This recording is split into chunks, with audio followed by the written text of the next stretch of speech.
What's up, Rangers? Today we are going to be diving into this horrific yet very real-life nightmare scenario going on in Iceland and in other countries around the world. Horse blood farms are nothing new. So let's start off by talking about what it is, why it exists, and where it goes. Horse blood farms are operations that keep mares repeatedly pregnant. This being so they can regularly extract blood during very specific weeks of their pregnancy when the hormone ECG, also known as PSMG, is the highest. These operations later sell the blood containing the hormone to veterinary pharmaceutical companies. So why does this entire system exist? Well, it simply exists to create a hormone that is later given to livestock such as pigs to increase their reproduction cycles. To put it quite simply, this whole industry exists only for production efficiency, not medical necessity.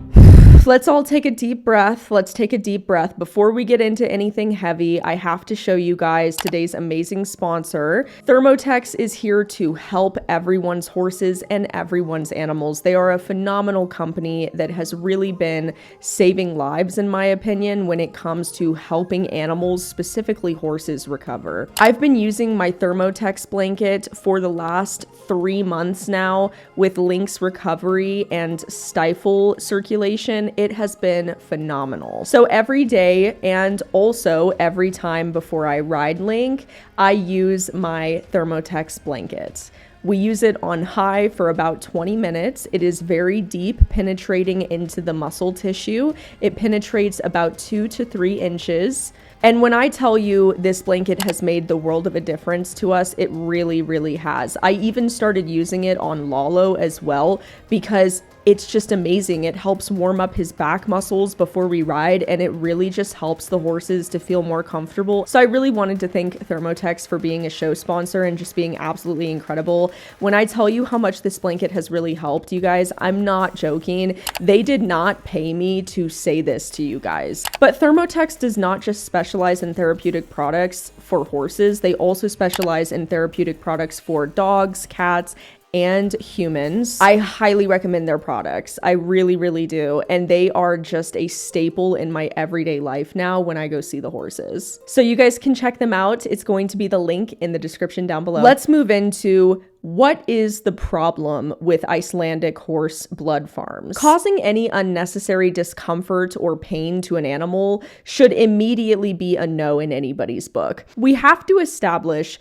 how much blood horses have. Horses on average have about 8% of their body weight in blood. Icelandic horses are smaller than the average horses, and they have around 28 to 32 liters of blood volume. Blood farms take between 4 to 5 liters of blood, sometimes more, sometimes less, from pregnant Icelandic horses, usually once a week. Veterinary standards and guidelines suggest that there should be a maximum one-time withdrawal of a 10% blood volume from any healthy pregnant adult horse. This is typically done exclusively for medical reasons and is only recommended to be done maximum once a month. So consider the fact that they're taking out an extreme excess of blood from these Icelandic horses and from other horses. You have to consider how hard that is on their bodies, especially being pregnant. This repeated and excessive bleeding increases the pregnant mare's risks of anemia,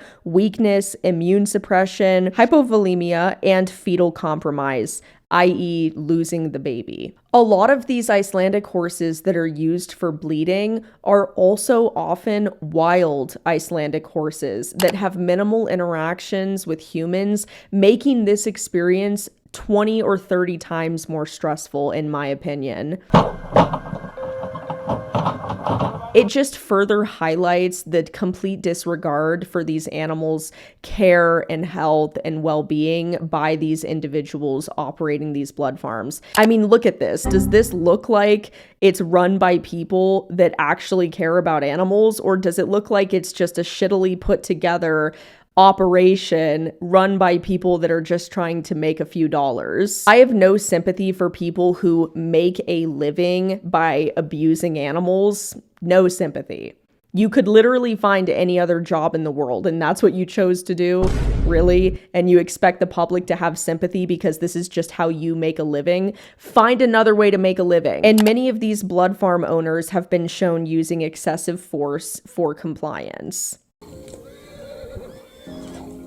We observe from the distance and see 2 mares with horrendous vein injuries. We see mares with bleeding puncture marks on their necks. This veterinarian doesn't employ clean practices either. She rinses a used cannula, then uses it on the next horse. That's not sterile. That is not in any way a sterile environment for any of these animals. And you can even see some of these horses, because this equipment's not sterile and it's being poked into all these other horses' necks, some of them even develop bacterial infections. And keep in mind, these are pregnant mares. These people have a complete disregard for the safety and the health and the well-being of these animals. And not only are these mares repeatedly kept pregnant year after year, and the foals are pretty much just disregarded and the farmers don't care about them, also, a lot of these mares lose their babies, and or there have been documented cases of farmers forcing abortions. And sadly enough, some of these foals are even sold to slaughter, which I think is just so sad, because I don't know a single person that doesn't like Icelandic horses,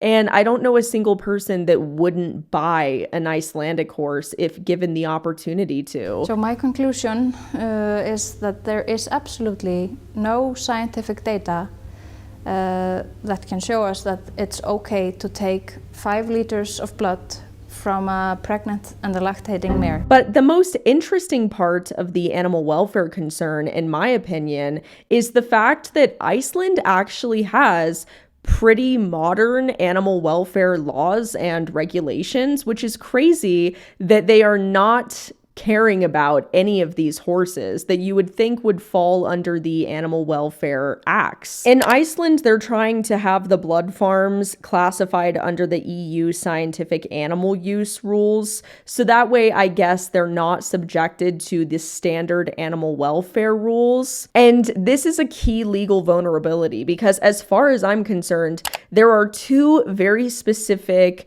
laws or regulations that Iceland is actually breaking. So is this necessary at all?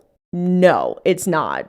It's literally not necessary at all. There are more than 4,000 Icelandic mares that are being subjected to this treatment as we speak, and it is totally unnecessary. It harms animals from start to finish. And this is pretty much what my petition is all about, is holding Iceland accountable for their animal welfare. And I hope that this actually does stain Iceland's reputation that they very clearly care about. And I hope that people stop going there. Don't go to Iceland. Do not support their tourism industry. Do not buy products from Iceland. I have linked every single way that you can report Icelandic horse blood farms. Additionally, I have a new change.org petition specifically targeting these Icelandic blood farms and putting an end to them.